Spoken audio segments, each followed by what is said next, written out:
I persuaded myself it was merely a short escape, an opportunity to reignite the passion I believed had dimmed. My husband, Daniel, was a steadfast and caring man. Yet our marriage had slipped into a routine of predictable nights, silent breakfasts, and empty exchanges. When Ryan, an old flame, reappeared with whispers of excitement and adventure, I couldn't resist the pull. I orchestrated a secret getaway with him, deceiving Daniel with a story about visiting friends. To avoid interruptions, I blocked Daniel's number before boarding the plane. The trip unfolded like a dream. Lavish dinners, shared laughter, and stolen kisses that awakened a long-forgotten spark within me. With Ryan, I shoved aside thoughts of my responsibilities, my vows, and the man I'd left behind. Each night, I convinced myself this was a harmless fling, that I'd slip back into my everyday life without Daniel ever knowing. But in quiet moments, guilt gnawed at me. I suppressed it by keeping my phone powered off, dodging any impulse to reach out to my husband. I couldn't bear the thought of seeing his messages, hearing his voice, or confronting his concern. For a full week, I lost myself in a fantasy world while Daniel remained oblivious to my whereabouts or the cause of my silence. When the trip concluded, a blend of relief and apprehension surged through me. On the return flight, I unblocked Daniel's number, steeling myself for a flood of missed calls and worried texts. Instead, there was only silence. My heart clenched, but I reassured myself he might simply be granting me space, perhaps saving a gentle scolding for later about my unresponsiveness. I entered our home wearing a rehearsed smile, prepared to pretend nothing had changed. But the house felt off, eerily quiet.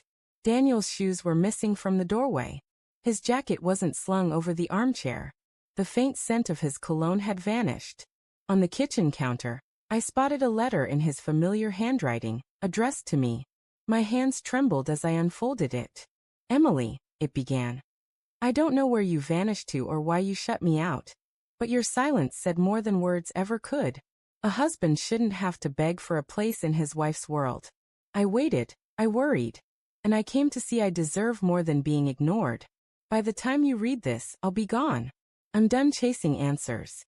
Farewell." The words hit me like a blow no argument could match. My chest ached, my knees buckled, and I collapsed into a chair.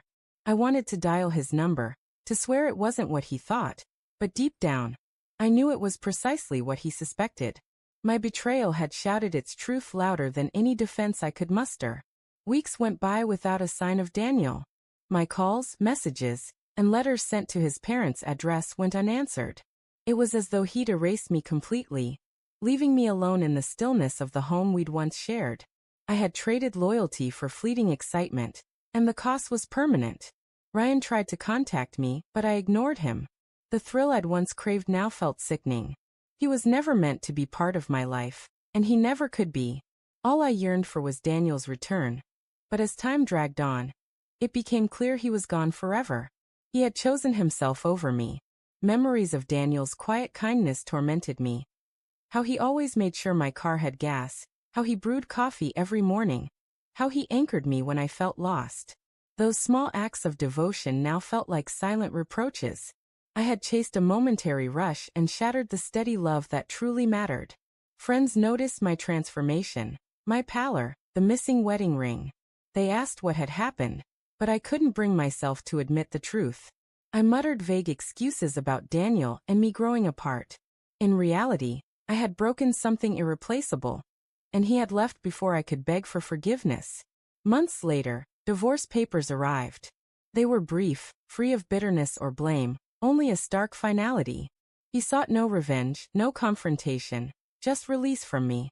Signing them felt like sealing the end of the life we'd built together. At night, I sometimes clutch my phone, staring at Daniel's contact, wondering if he ever thinks of me. But I know I'll never hear his voice, see his warm smile, or feel his unwavering love again. My choice to flee on that trip didn't just crack my marriage. It obliterated the man who once promised to stand by me forever. In the end, I learned that love isn't always about excitement or intensity. It's about commitment, respect, and the quiet power of trust. I lost Daniel because I forgot those lessons. Though life presses on, my heart lingers in the shadow of a husband I pushed away. only to realize too late that he had let me go for good.